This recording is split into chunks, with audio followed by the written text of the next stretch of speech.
여러분들 같이 읽으시면서 마음이 어떠셨습니까? 상당히 마음이 기쁘고 뿌듯하고 뭔가 든든한 그런 느낌을 받으셨죠? 네. 네. 고린도전서 13장 말씀을 보니까 또 어떤 생각이 들으셨어요? 또 전혀 좀 다른 얘기죠. 지금은 너희들이 희미하게 본다. 거울을 보는 것처럼 희미하게 본다. 거울을 본다는 것은 지금은 우리 거울이 굉장히 맑고 깨끗하게 잘 보입니다만은 옛날에는 구리판을 닦아가지고 보던 그 시절에는 잘 보이지 않았죠. 희미하게 보였죠. 형상만 보였던 그 시대에 그런 거울을 보는 것 같이 희미하지만은 그때가 되면은 우리가 아버지 앞에 갔을 때는 모든 것을 분명하게 알게 될 것이다 라고 하는 말씀을 하고 계십니다. 이 성경 말씀은 구약과 신약을 가지고 보면은 우리가 짝으로 맞춰진 그런 글들이라고 생각하고 이렇게 신학에서 연구한 그런 글들이 있습니다만은 이제 말씀을 준비하는 가운데 시편 91편 말씀을 준비하는 가운데 이 고린도전서 13장의 말씀이 하나의 짝으로 저희 마음속에 이렇게 다가왔습니다. 그래서 이 두 말씀을 가지고 오늘 여러분들과 함께 하나님의 말씀을 생각해 보고자 합니다. 첫째는 이 시편 91편 말씀은 현세적인 여호와의 보호를 말씀하고 있습니다. 세상을 살아가는데 누구나 알 수 없는 역경과 고난의 길을 걸어갈 때가 대단히 많습니다. 그런데 시편의 말씀에서는 우리에게 하나님은 우리의 피난처요, 요새요, 구원의 손길로 보호해 주신다라고 하는 희망적인 말씀을 우리에게 해주고 계십니다. 그런데 우리가 인생을 살아갈 때 보면은 왜 우리에게 이런 고난이나 어려움이 주어졌는지 잘 이해가 되지 않을 때가 많이 있습니다. 예수 잘 믿는 사람의 가정도 깨어지고 넘어지고 여러 가지 고난과 고통 속에 빠질 때도 있게 됩니다. 어떻게 하나님이 나에게 이렇게 할 수 있겠는가라고 하는 반문을 하게 되기도 합니다. 심지어는 하나님이 어디 계신가? 하나님이 정말 계시는가라고 생각을 해보게도 됩니다. 내가 이런 고통 가운데 있을 때 하나님은 나의 고통을 제거할 능력이 없으신 분인가? 하나님은 말만 하나님이고 정말 전능하다고 하지만은 왜 나에게 이런 고통이 제거되지 않는가라고 하는 것을 우리는 회의를 가질 때가 있습니다. 그러나 고린도전서 13장 말씀에서 보면 우리가 거울에 보는 것처럼 희미하지만은 그때가 되면은 하나님의 뜻을 알게 될 것이다 라고 말씀하고 계십니다. 우리가 자라날 때 부모님이 다 알고 어린 자녀들에게 요구하는 것들, 이야기하는 것들을 자녀들은 잘 이해하지 못합니다. 그러나 부모들은 여러 가지를 고려해서 자녀들에게 가장 좋은 것을 주기 위해서 우리가 이야기를 하게 됩니다. 하나님도 우리를 위해서 가장 최선의 것을 주시기 위해서 우리를 보호하고 계신다는 사실 우리는 기억해야 될 것입니다. 저도 때때로는 이 하나님 아버지의 뜻을 다 이해하지 못하고 부르짖을 때가 있습니다. 그러나 우리가 이해하지 못한다고 하나님이 안 계신가? 그건 아니죠. 우리가 하나님이 안 듣고 계신가? 그렇지 않습니다. 우리가 하나님이 이해하지 못한다, 하나님의 뜻을 우리가 이해하지 못한다고 해서 우리가 듣지 못하는 것도 아니고 우리의 귀를 열어서 우리의 모든 기도를 듣고 계신다는 것입니다. 인간적으로는 이해하기 어렵지만 하나님께서 판단하셔서 가장 좋은 것을 우리에게 주시는 부모님의 역할과 같은 그러한 하나님의 사랑을 베풀고 계신다라고 하는 것입니다. 당신은 하나님을 오해하고 있습니다 라고 하는 책이 있는데 그 책의 저자인 지구촌교회 유석경 전도사, 이 전도사는 서울대 불어북론과를 졸업하고 사법고시 준비를 하다가 부친께서 갑자기 췌장암으로 돌아가시게 돼서 사법고시를 포기하고 영어 강사로 뛰기 시작을 합니다. 그러면서 한국에서 아주 잘 나가는 강사, 돈 잘 버는 강사, 요즘 강사들이 굉장히 돈이 많이 벌어요. 돈 많이 법니다. 그래서 이 강사들을 이제 학원 재벌이라고도 얘기를 하는데, 하여튼 그래서 유명세를 타고 한 10여 년 동안 돈을 많이 벌었어요. 그러다가 선교사로 내가 헌신을 해야겠다라고 하는 믿음의 확신이 생겨서 복음 전파 사명을 띠고서 미국에 건너가서 신학을 공부합니다. MDB 과정을 공부하다가 마지막 인턴 과정을 한국의 지구촌교회에 와서 하고 있었는데 암이라고 하는 진단이 내려졌습니다. 암이라고 하는 진단이 내려진 후에 약 3년 동안을 투병을 하다가 40을 간 넘긴 나이에 2016년에 갑자기 세상을 떠나게 됩니다. 어머니는 온누리교회 전도사로 협력 사역을 했고, 아버지는 교회 건축 현장 지휘자로 건설업을 하고도 있던 사람이었습니다. 예수 잘 믿는 사람이었죠. 주의 종이 되겠다고 결심하고 신학을 공부하고 있었던 사람이었습니다. 선교사로 나가겠다고, 나는 평생 동안 혼자 살면서 선교사 역할을 하겠다고 그렇게 결심한 사람이었습니다. 하나님이 왜 이런 사람에게 이런 고통과 죽음을 오게 하셨는가? 우리의 생각으로는 도저히 이해할 수가 없는 것입니다. 그러나 이것은 고통 가운데 하나님이 유전도사를 얼마나 사랑하셨나 하는 것을 본인이 가장 깊이 깨닫고 세상을 떠나게 된 것입니다. 그는 글에 이렇게 적어놨습니다. 나는 하나님을 원망해 본 적이 한 번도 없다. 내가 왜 암에 걸렸는지 묻지도 않았다. 왜냐하면 나는 하나님을 이해하려고 하지 않기 때문이다. 이해할 수 있다면 하나님은 이미 신이 아니다. 나는 하나님을 이해하려고 하지 않고 그저 신뢰한다. 우리는 하나님의 피조물이다. 따라서 우리가 해야 할 일은 하나님을 이해하는 것이 아니라 신뢰하는 것이다. 그 사실을 믿어 의심치 않는다고 고백을 하였습니다.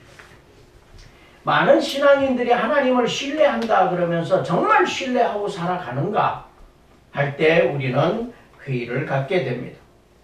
많은 사람들이 하나님을 신뢰한다고 그러지만은 주님이 절벽에 밑에 서서 뛰어내리라, 내가 받겠다라고 했을 때 과연 주님이 받아주실 것을 믿고 절벽에서 뛰어내리겠는가 라고 하는 것입니다. 대부분의 사람들, 어쩌면 99.9%의 사람들은 하나님을 믿는다고 하는 사람들도 뛰어내리지 못하고 기어 내려갈 것입니다.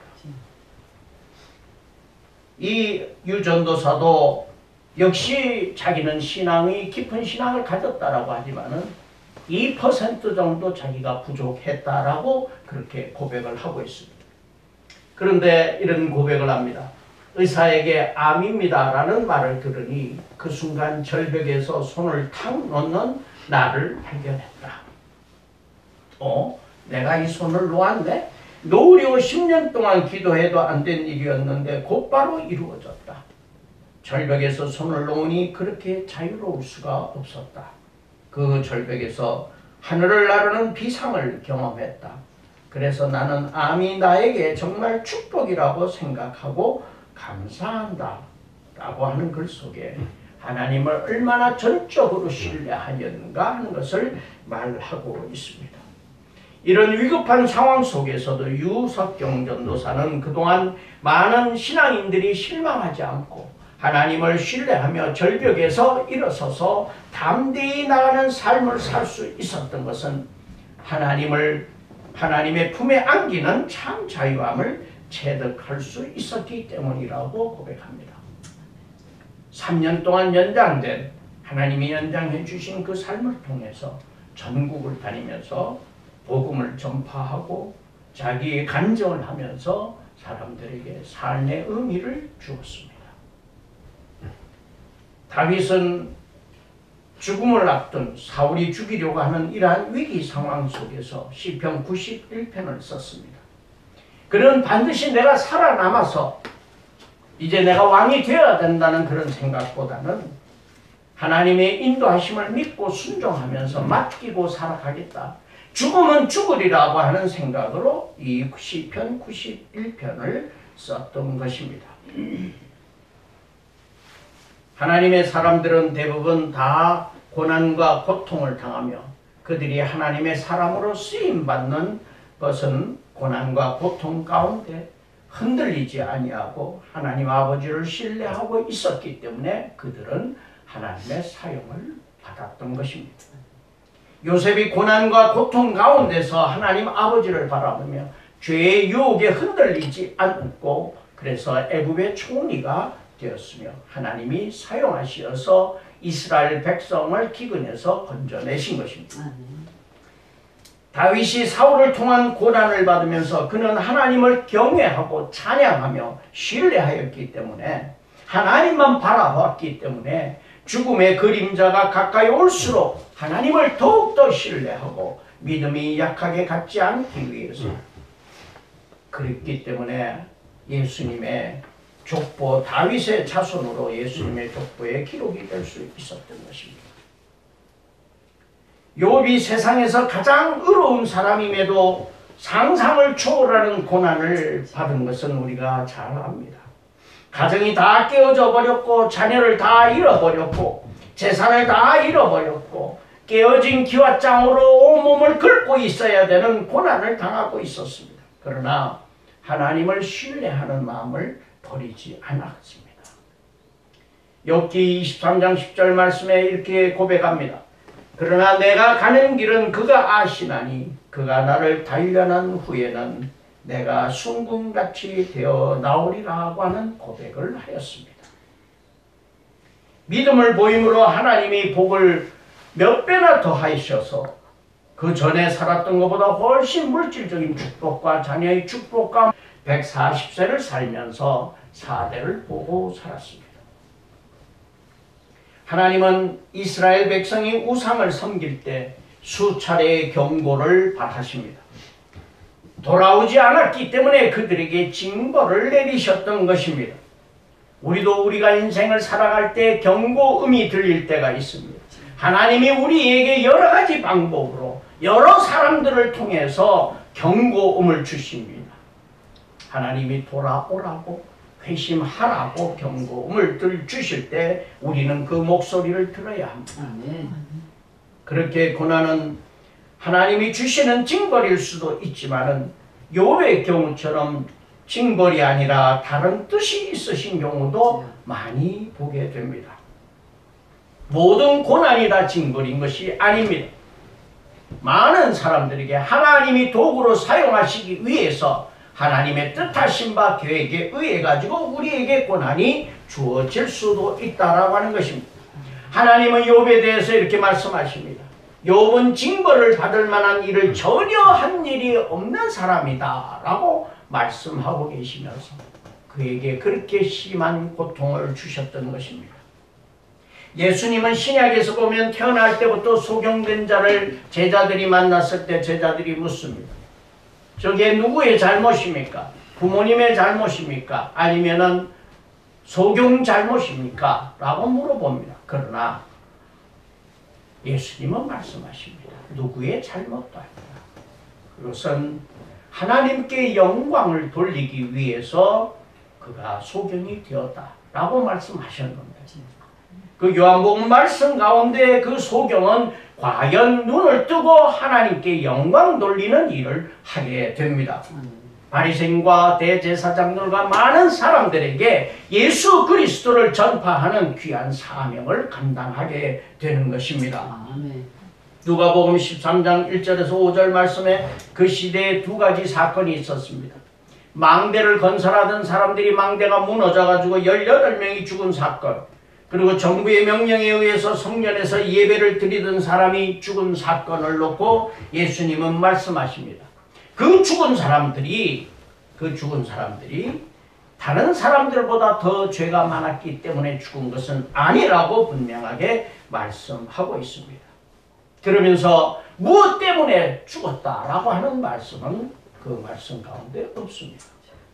하나님의 뜻을 우리는 완벽하게 알 수는 없지만은 그러나 우리는 무조건 하나님이 우리의 창조주이시고 우리를 인도하시는 분이신 것을 믿어야 할 것입니다. 다윗은 이렇게 하나님을 신뢰하면서 이런 고백을 합니다. 하나님과 다윗과의 관계를 이야기할 때 그는 나의 피난처요, 나의 요새요, 나의 의뢰하는 하나님이라고 말하고 있습니다. 피난처요, 요새요, 또 내가 의뢰하는 분이다 라고 얘기하는 것은 다시 얘기해서 우리에게는 끊임없이 도전이 있고 끊임없이 고통과 우리를 위협하는 것들이 있다라고 하는 것을 말씀하고 있는 것입니다. 우리 한국 사람들은 한이 많습니다. 그래서 한국의 문화 전통이 과거의 역사가 그랬기 때문에 한 많은 민족이죠. 노래도 한이 많습니다. 어머니들의 한이 있습니다. 전쟁으로 인한 이별과 죽음과 가난과 고통과 슬픔, 그래서 온 가족이 흩어지고 먹일 수 없는 가족들이 다 흩어지면서 부모 찾는 그런 모습들도 많이 보게 됩니다. 나라와 자존감을 다 잃어버린 외침도 있었습니다. 그래서 우리는 울밑에선 봉선하야 내 모양이 처량하다 노래를 불렀습니다. 이것이 한국인들의 그런 한 속에 남아있는 것입니다. 아리랑 노래도 역시 마찬가지입니다. 우리 한으로 맞춰진 그러한 노래이죠. 제가 베트남의 사이공을 방문한 적이 있었는데 이 베트남의 사이공에 여행 안내를 하는 사람이 그런 얘기를 해요. 베트남 사람들이 한류, 한국의 드라마를 굉장히 좋아한다고 그래요. 그래서 그런데 어느 날 이제 그 조그마한 구멍가게, 우리 한국식의 구멍가게죠. 그런 구멍가게를 들어갔는데 뭘 살려고 보는데 주인이 안 보이더래요. 그래서 과음을 질렀대요. 아무도 없느냐고. 그랬더니 어떤 아주머니가 방에 앉아가지고 문을 열고 내다보는데 눈물, 콧물이 얼굴에 다 범벅이 돼 있더랍니다. 그렇게 막 엉엉 우는 모습이에요. 그래서 저 아주머니가 왜 저렇게 울었나? 그러고 이렇게 보니까 텔레비전을 보고 있는데 한국 드라마를 보고 있더랍니다. 이 베트남 사람들도 한국의 드라마에 그 한국인들의 한을 보면서 이 사이공이 공산화가 되면서 가졌던 그런 한들이 있었습니다. 잃어버린 한, 이별의 한, 죽음의 한, 이런 한들이 있었기 때문에 한국의 드라마를 보면서 공감을 하는 겁니다. 감정이입이 되는 거예요. 그 드라마 속에 나도 같이 포함이 되는 겁니다. 이 한을 가진 사람들이 쉴 곳, 피난처, 이거는 우리가 연속극이 아니라 하나님의 날개 아래 있을 때 우리는 피난처가 된다는 것을 우리는 기억해야 할 것입니다. 요새는 적의 공격으로부터 나를 보호하는 것입니다. 사탄은 우리를 끊임없이 공격하고 있습니다. 사탄은 우리가 넘어지는 것을 원합니다. 예수 믿는 사람 하나라도 없애려고 하는 것이 사탄의 계략입니다. 그렇기 때문에 사탄은 끊임없이 공격하고 있기 때문에 우리는 요새가 필요한 겁니다. 그 요새가 누군가? 하나님이다 라고 하는 것입니다. 내가 의뢰하는 하나님이라고 하는 것은 나의 삶의 주인, 우리가 어려운 일이 있을 때 누구와 상의를 하십니까? 우리의 주인은 누구십니까? 하나님이어야 된다라고 하는 말씀을 하고 있습니다. 그러면 왜 하나님은 우리를 보호하고 계시는가? 우리를 사랑하시기 때문인 것입니다. 무조건적인 사랑입니다. 우리를 사랑하기 때문입니다. 하나님 앞에 나오는 사람을 사랑하기 때문입니다. 그러나 하나님의 보호를 받기 위해서는 조건이 필요합니다. 오늘 시편 91편의 1절 말씀에 있는 것처럼 지존자의 은밀한 것에 거하며 전능자의 그늘 아래 사는 자여 라고 말하고 있습니다. 지존자의 은밀한 곳이라고 하는 것은 지성소를 얘기하고 있습니다. 이 지성소는 삶과 죽음이 갈리는 곳입니다. 다시 얘기해서 이 대제사장들도 지성소를 들어갈 때는 그 발에다가 방울을 달고 들어가지 않습니까? 그래가지고 소리가 나면은 이 사람이 살아있구나. 그리고 만일에 죽으면은 소리가 그치기 때문에 끈을 당겨가지고 그 방울에 달린 끈을 당겨서 시체를 꺼내야 되는 거예요. 지성소에 들어가면 죽기 때문인 것입니다. 은밀한 곳이라고 하는 것입니다. 다시 얘기해서 하나님이 계신 곳이다 라고 하는 것입니다. 은밀한 곳에 거하는 자라고 하는 것은 항상 우리 마음속에 하나님이 거하신다라고 하는 것을 의미하고 있습니다. 우리도 또 하나님 안에 거한다라고 하는 것입니다. 또 권능자의 그늘에 거한다라고 하는 것은 이 닭이 병아리를 품듯이 하나님의 날개 아래 우리를 품고 계신다. 하나님의 날개 아래 우리가 품어 있어야지 날개를 벗어나서 나가게 되면은 위험하다라고 하는 겁니다. 우리를 공격하는 많은 맹수들이 밖에 기다리고 있기 때문에 위험해진다라고 하는 것이죠. 그래서 하나님의 그늘 날개 아래 우리가 머물러야 된다는 것이죠. 이 지성소의 휘장을 찢으신 분이 누구십니까? 이제 누구나 다 하나님 앞에 자유롭게 나갈 수 있게 하신 분이 누구십니까? 예수 그리스도다 하는 것입니다. 그래서 우리는 하나님의 그늘 아래 머문다는 것은 곧 십자가 아래 머문다라고 하는 것을 우리는 기억해야 할 것입니다. 우리가 하나님의 지성소에 거한다라고 하는 것은 십자가 아래서 날마다 모든 우리의 행동에 있어서 하나님과 함께 한다. 고람되어 늘 우리는 하나님 앞에서 행동한다라고 하는 것입니다. 우리가 밥을 먹든지 우리가 일을 하든지 우리가 무엇을 하더라도 우리는 하나님 앞에서 살아가는 모습으로 살아가야 할 것입니다. 두 번째는 하나님이 주시는 평강의 축복입니다. 하나님께서는 다윗의 고백대로 새 사냥꾼의 올무와 심한 전염병에서 우리를 건지신다고 약속을 하셨습니다. 천사들을 보내어 우리를 지키시겠다고 말씀하셨습니다. 그러나 신앙인들에게 다가오는 재앙과 고난과 고통은 무엇 때문입니까? 지난번 서해안 그 사건이 일어났을 때, 서해안에 있는 천안함 사건이 일어났을 때 학교에서 우리 교수들 모임이 있었습니다. 모임이 있는데 한 분이 그런 얘기를 했어요. 저는 오늘 너무나 감격스러운 간절을 하게 되었습니다. 그러면서 하는 얘기가 자기가 가리키는 학생이 군대를 갔는데 이 천안함을 타고 있었는데 마침 그때 휴가를 나오게 됐다는 거예요. 그래서 천안함 복침 때 죽지 아니하고 살았습니다. 라고 하나님께 영광을 돌립니다. 라고 얘기했습니다. 그랬더니 분위기가 썰렁해지면서 다른 사람이 한 사람이 그런 말씀 함부로 하지 마십시오. 나는 나의 제자는 그곳에 폭침 때 죽었습니다. 두 사람의 제자를 놓고 한 사람은 살았고 한 사람은 죽은 것입니다. 과연 하나님의 뜻이 무엇인가? 무엇이다라고 우리가 단정짓고 얘기할 수 있는 사람이 과연 누가 있겠느냐는 것입니다. 우리는 하나님의 뜻을 완전히 알 수는 없습니다.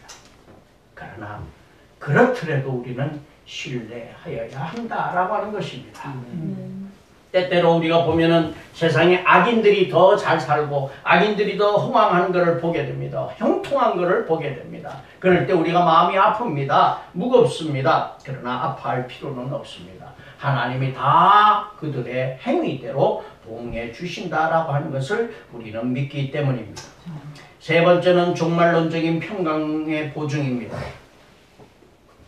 로마서 8장 18절 말씀에 생각하건대 현재의 고난은 장차 우리에게 나타날 영광과 비교할 수 없도다.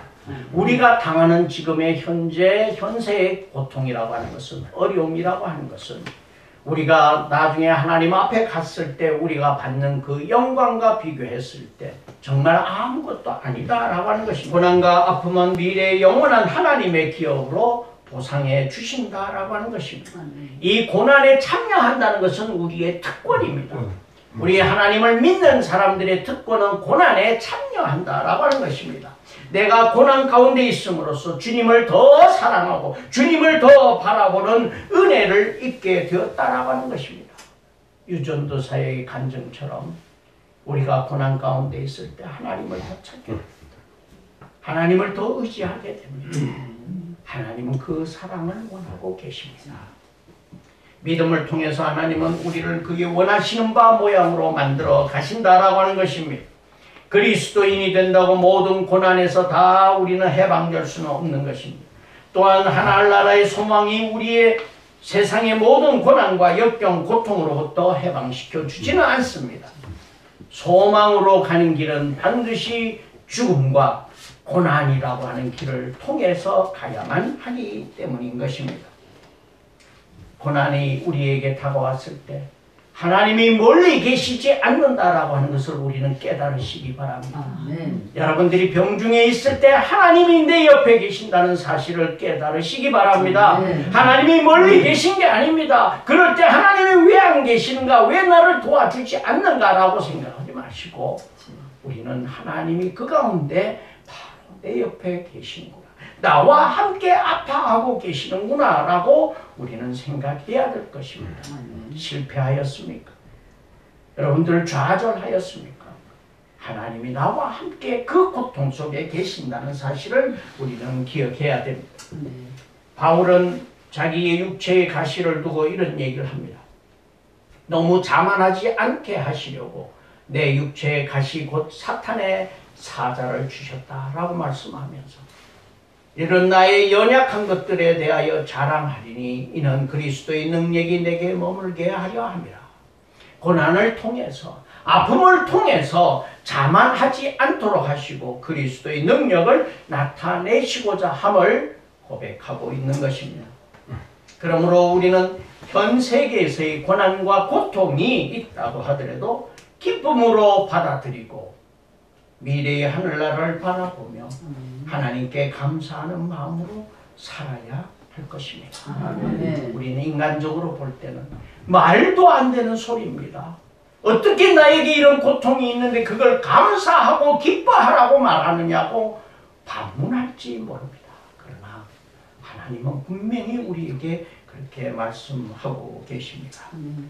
예수님은 고난받는 자들을 바라보시면서 죽은 자들을 만나시면서 우셨습니다. 마음 아파하셨습니다.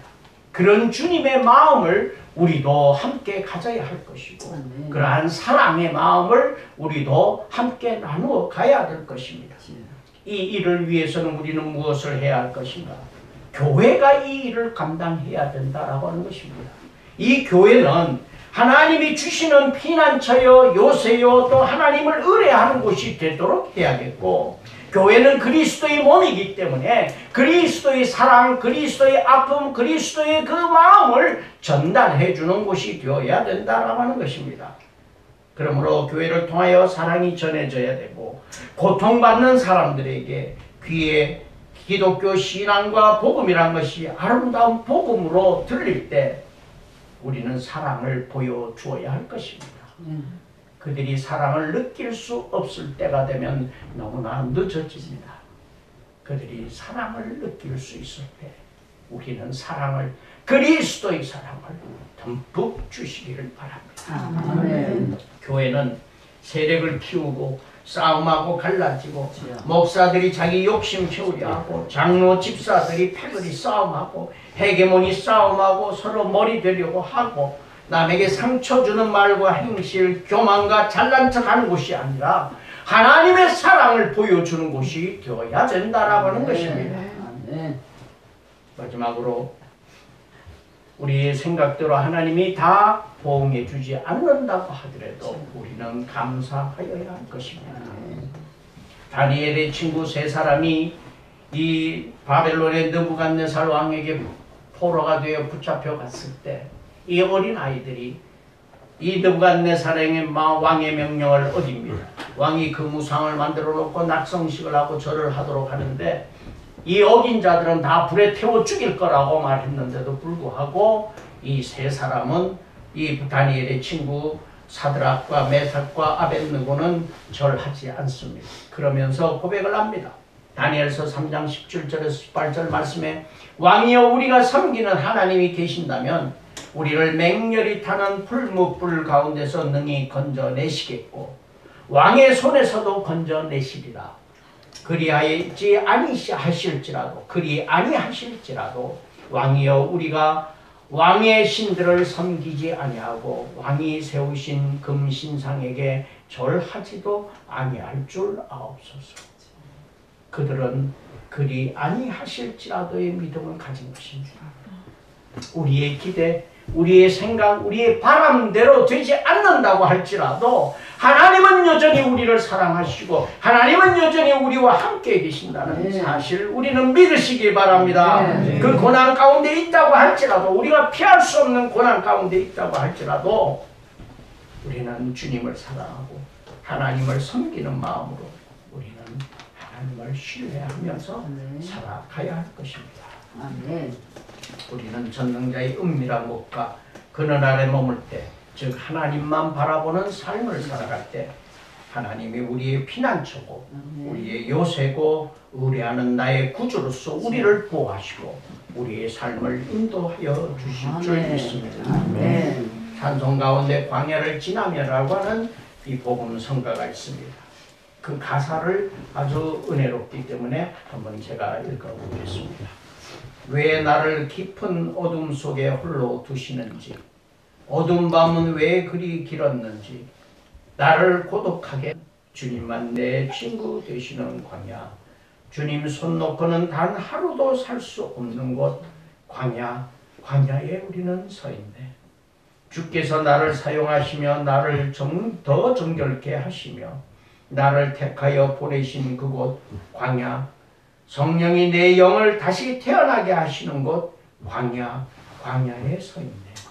내 자아가 산산이 깨어지고 높아지려 했던 내 꿈도 주님 앞에 내어놓고 오직 주님 뜻만 이루어지기를, 나를 통해 주님만 드러나시기를 바라네. 광야를 지나고 있네. 우리 옆에 분들과 함께 인사 나누시겠습니다. 전능자의 그늘 아래 살아갑시다. 전능자의 그늘 아래 살아갑시다. 주님만 바라봅시다. 주님만 바라봅시다. 기도하겠습니다. 주님, 저희들은 아버지의 뜻을 알 수 없는 때가 너무나도 많이 있습니다. 저희들이 고통을 당할 때, 어렵고 힘이 들 때 저희들은 하나님을 원망하기도 하였습니다. 용서하여 주시옵소서. 오로지 어떤 경우라도 하나님만 신뢰하고 살아가는 믿음의 용사들이 되게 하나님 축복하여 주시옵소서. 그때가 되었을 때 하나님 아버지를 만났을 때 우리가 하나님 아버지의 뜻이 무엇인지 분명하게 깨닫게 될 줄 믿사오니 하나님, 이 어두운 가운데를 지나고 있는 저희들의 발걸음을 인도하여 주시옵소서. 고난에서 이기게 하여 주시옵소서.